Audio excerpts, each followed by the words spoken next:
अगर आज आप अपने जीवन में सही निर्णय नहीं ले पा रहे हो तो ये कहानी आपके लिए है। जीवन में सही निर्णय कैसे लें, गौतम बुद्ध की इस कहानी को आप जरूर सुने। सही निर्णय लेना सबसे बड़ी चीज़ है। बहुत ऐसा व्यक्ति आपके जीवन में सही निर्णय नहीं ले पाता है और दूसरों की मदद लेते हैं।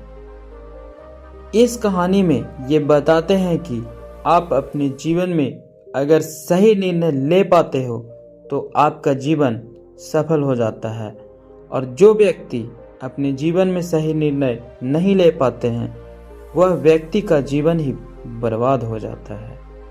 भगवान बुद्ध के विचार, उनकी नीति, उनके नियम, उनकी बातें, उनकी हर प्रेरणादायक कहानी से हमें जीवन में बहुत कुछ सीखने को मिलता है, क्योंकि उनकी हर बात प्रेरणादायक है जो कि आपको अच्छा बनाने में मजबूर कर देता है।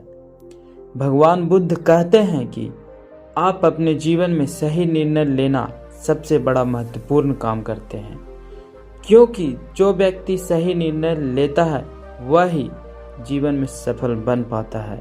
भगवान बुद्ध ये भी कहते हैं कि जो व्यक्ति की मन में अच्छा विचार और अच्छा सोच है वह व्यक्ति सही निर्णय लेने में सक्षम होता है।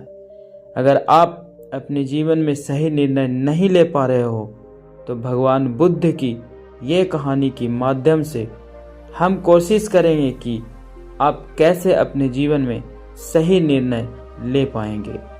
और अगर भगवान बुद्ध की सारी बातें अपने जीवन में लागू करेंगे तो आपको इसका उत्तर मिल जाएगा।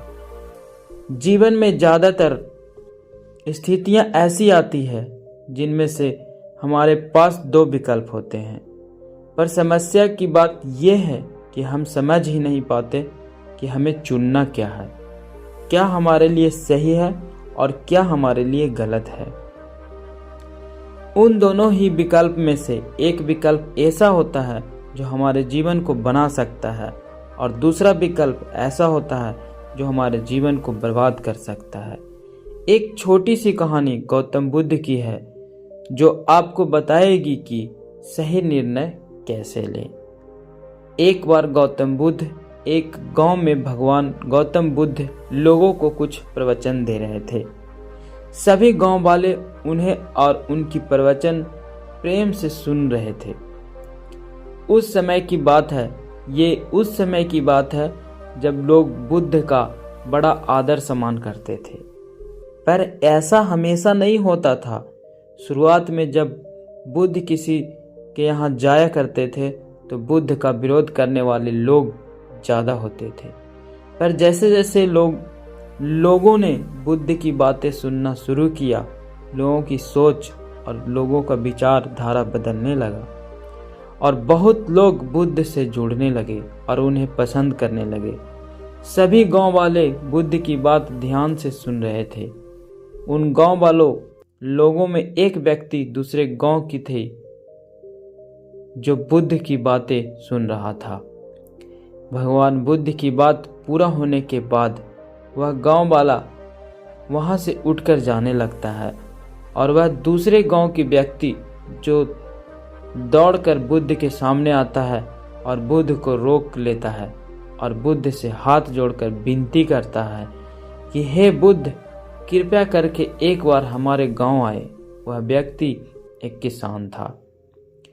उस किसान की बात सुनकर एक बुद्ध भिक्षु वह किसान से कहते हैं, क्षमा करें, पर हम कुछ दिन पहले ही तुम्हारे गांव गए थे। पर वह किसान नहीं मानता। वह बुद्ध के चरणों में लेट जाता है और बुद्ध से विनती करता है कि हे बुद्ध, कृपया करके एक बार और हमारे गांव में पधारें। बुद्ध उस किसान से कहते हैं कि हम तो तुम्हारे गांव अवश्य आएंगे, तुम चिंता मत करो।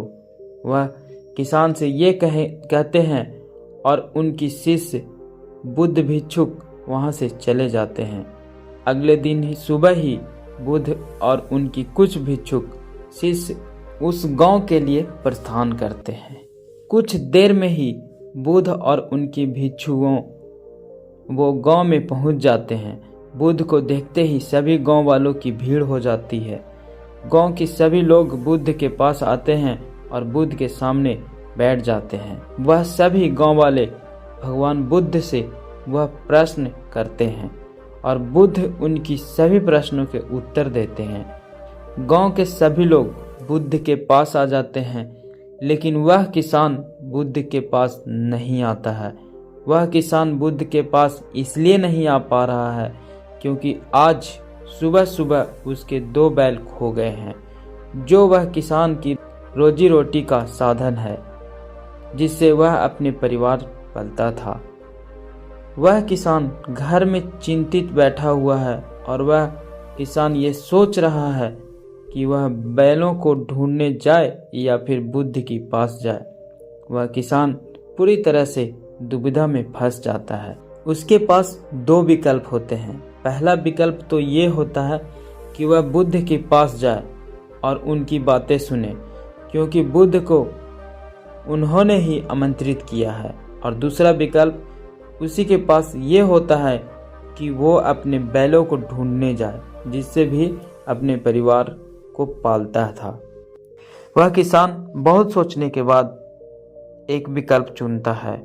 आपको क्या लगता है उसे क्या चुनना चाहिए? वह किसान चुनता है कि वह बैल ढूंढने जाएगा और वह यह निर्णय लेने के बाद तुरंत जंगल में अपने बैलों को ढूंढने के लिए निकल जाता है। भगवान बुद्ध और उनकी सभी भिक्षुक वह किसान का इंतजार कर रहे थे, जिसने बुद्ध को बुलाया था। बहुत देर इंतजार करने के बाद बुद्ध और उनके भिक्षुक उस गांव से वापस चले जाते हैं। किसान बड़ी मेहनत के बाद वह दोनों बैलों को ढूंढ लेता है और वह किसान बहुत दुखी हो जाता है। उसे खुशी तो होती है क्योंकि उसके बैल मिल गए हैं, और उसे दुख इस बात की है कि उसने ही तो बुद्ध को उस गांव में बुलाया था और वह ही बुद्ध से नहीं मिलने गया। अगले दिन सुबह ही वह किसान बुद्ध को ढूंढते ढूंढते बुद्ध के पास पहुंचता है और उनके चरणों में लेट जाता है और वह किसान बहुत रोने लगता है। बुद्ध उस किसान से कहते हैं, तुम रो क्यों रहे हो?